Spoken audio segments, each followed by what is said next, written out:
Hello everyone, my name is Jenna, but you guys can call me Jen, and welcome back to my channel. Today I'm coming at you with a video that is probably going to be way too long because I wanted to do an August and July wrap up because I wanted to wrap up the two readathons that I have done. The Medieval-A-Thon, which ran through all of July, and then the NEWTs Readathon, which ran through all of August. And I have so many books piled up next to me, and I was just thinking about the books that I also read, like just via audiobook. And so I have my Goodreads in front of me, and I have two piles of books next to me. So this is gonna take time. So to save time, I'm not going to begin giving every single book a synopsis because that would take too long. I'm probably just gonna, like, if I have thoughts about them, say a few thoughts about them and give the rating, mainly. So, alright. So for July, I ended up reading a ton of books. I don't even know how many books. Let me count. So for the month of July, I ended up reading 8 books, and 7 of them, I guess 8 of them is, but I put 8 of them in there. 8 of them, all 8 of them went to the lovely, what is this called? Medieval-A-Thon. Wait, I also read 8 books in the month of July, and I ended up becoming a queen for the Medieval-A-Thon, and I was a fully dressed queen with many weapons because of this. So for the Medieval-A-Thon, we had to read at least 6 books to get to the queen ranking, which I drew a lovely little page for just to have a thing to do. So first of all, I read, these are all out of order, oh my god. Firstly, I read Graceling by Kristen Cash-Orr for the prompt of something pointy on the cover, which gave me a sword.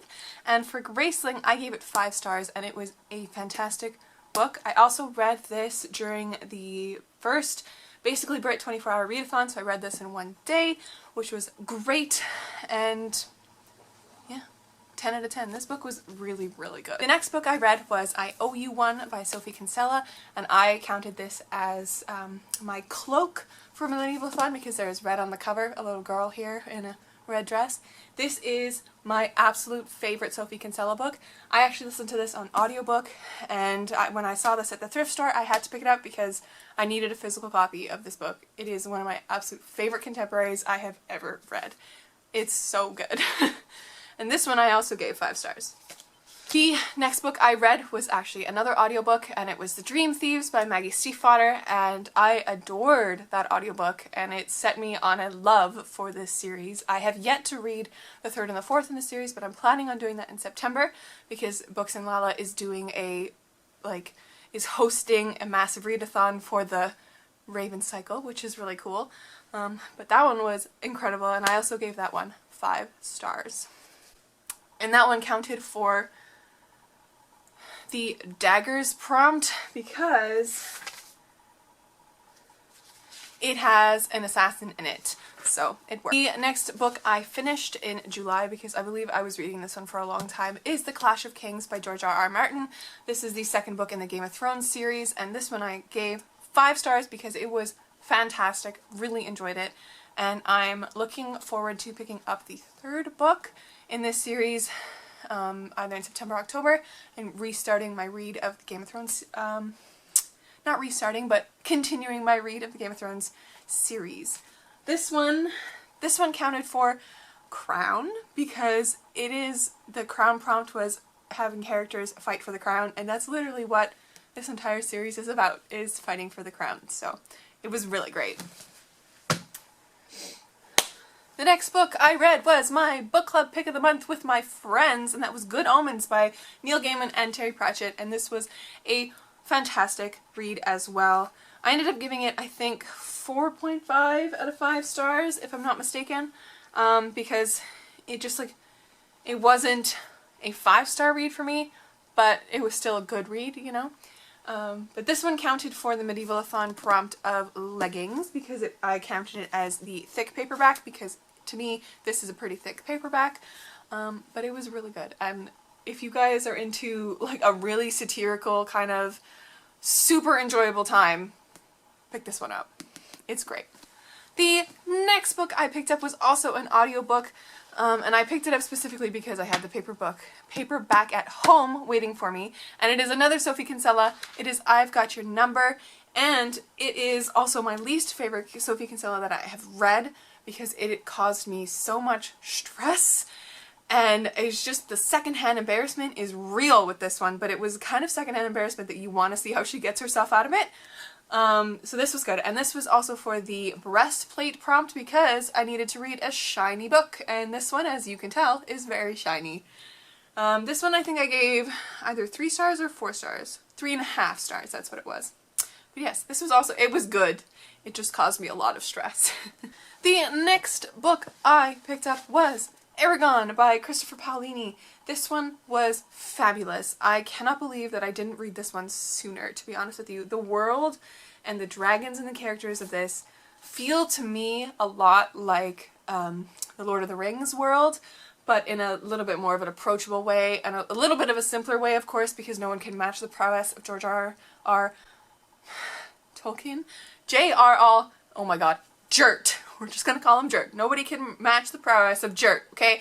And this comes close, but like it's not quite there, but it was still absolutely fabulous, and I adored this. And this one I read for the prompt of having a dragon on the cover, which gave me a helm, which is one of those like mask things, which is really cool. And I also gave this 5 out of 5 stars. And the last book that I read for the Medieval-A-Thon was Harry Potter and the Philosopher's Stone. This was obviously a reread. My copy is kind of wonky. I've read it so many times, that's why I have a, do people call these bull clips? I don't know. It's a big clip holding it together and holding it straight because it doesn't like to sit straight anymore. I've read it so many times, but I read this one for the Boots prompt, which is a book that has yellowed over time, and you can't really tell, but this is actually grayed over time because it's like grayed on the side because I've read it so many times, and it's yellowed, and it's, so I counted it anyways because why not? And obviously I gave this 5 out of 5 stars. It is one of my favorite books of all time, and whilst I was reading it, I annotated it, which is so fun. So here's a page of my annotations, as you can see. I love annotating my Harry Potter books. Anyways, so those are all the books that I read for the Medieval-A-Thon. I also read The Raven Boys at some point in July, but for some reason my Goodreads did not pick it up. That one I also listened to on audiobook, and it was a reread because I didn't enjoy it the first time I read it, but I really did the second time. I think because I read it on audiobook, it's a different experience, but it was fabulous. Absolutely fabulous. And sticking with the Maggie Stiefvater train, when we're going to go into our NEWTs now. The very first, so for my NEWTs, as you may remember from one of my NEWTs TBR video that I did, I wanted to be a Hogwarts professor, and for that you had to get an O in a subject you want to teach, an E in Defense Against the Dark Arts, and A in 2 extra subjects. So I chose Charms for the subject that I wanted to teach, and Herbology and History of Magic for the extra subjects. So the very first book I read during the month was my A for Herbology, which was The Scorpio Races, which is by Maggie Stiefvater, and I gave it 4.5 out of 5 stars because it was really, really wonderful.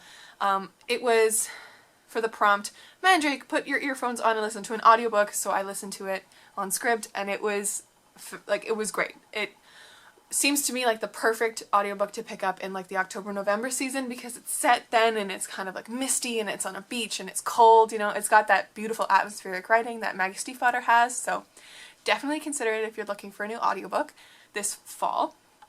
The next book that I read was Meet Cute by, that one I read kind of like in July and August, and I read it for the Lovely Ladies first live stream, which is fantastic, and actually tonight is the second live stream that we're doing, which is super exciting, so that's gonna already be up by the time this is up, so definitely go check it out. I will link it in the down bar below.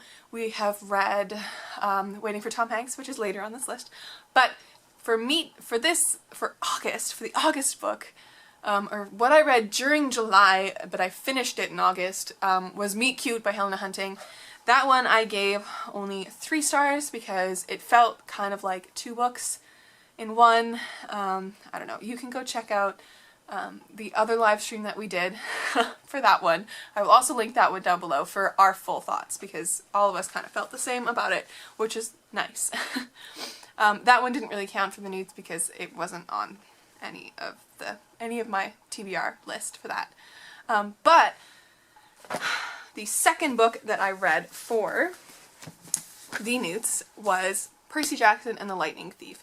Now, I read this entire series again this month because I wanted to film it and like vlog it, so you guys can go check out that video as well. I will either link it on the screen or in the down bar below, because I'm very, very proud of that vlog, and it's just, yeah, it was one of my favorite videos that I've filmed so far, and I adored being back in this world.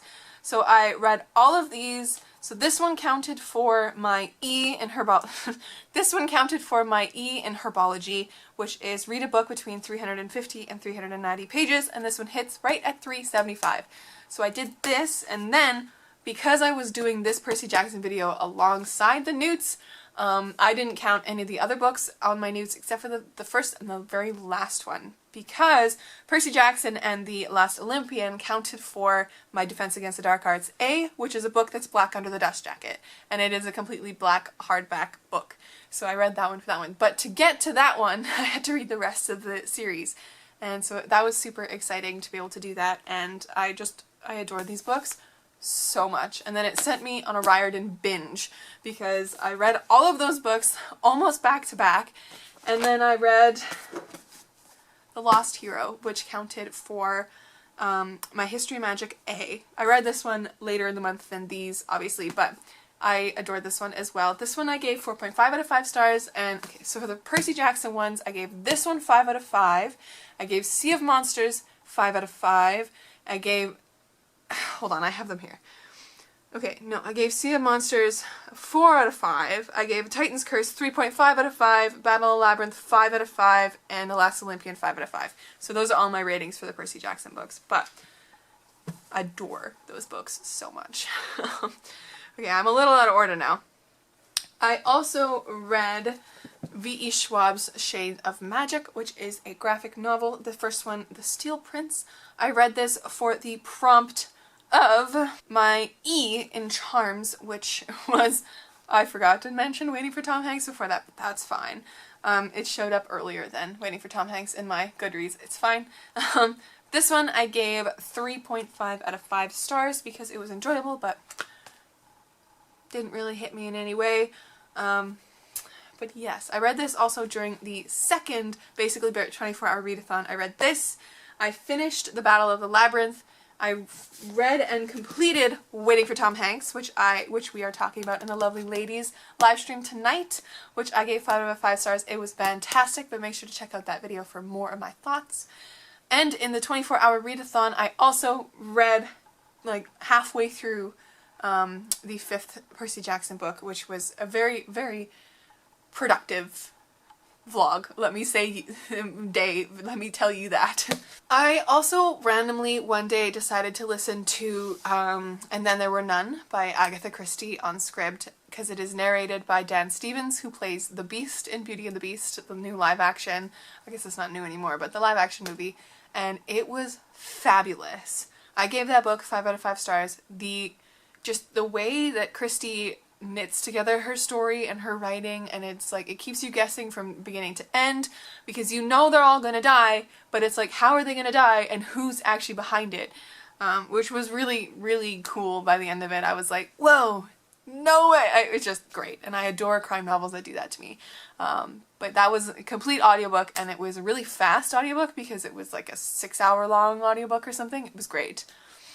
But after that I read one of my new favorite books of all time for this year so far, and that is The Flat Share by Beth OLeary. This one I counted for my E prompt for Defense Against the Dark Arts, because for that one it was like Gilderoy's Memory Charm, the first book you remember on your TBR, and as soon as I watched G's video for that, I immediately thought of The Flat Share, so I had to write that down and make it part of my TBR, and I was so excited that I finally got to this book. I wanted to read it physically, but I ended up picking up the audiobook at work one day, and it's narrated by Carrie Hope Fletcher, who is just fantastic as Tiffy. Forgot her name for a second, as Tiffy, and I can't remember who narrates Leon, but his voice is great, and it took me like one chapter to get used to his voice because he mumbles a little bit more, but that's also just because Leon's like kind of thought process is a little bit more to the point and shorter sentences. Like, it's a different voice completely than Tiffy's, which is really cool. And this is also a tall girl rep because Tiffy is 6 feet tall, and I really adored that. And because even though this is a rom-com, it deals with really real and deep problems that are around today. But I adored this, and I want to reread it a million times over because it's just so good. This was obviously 5 stars.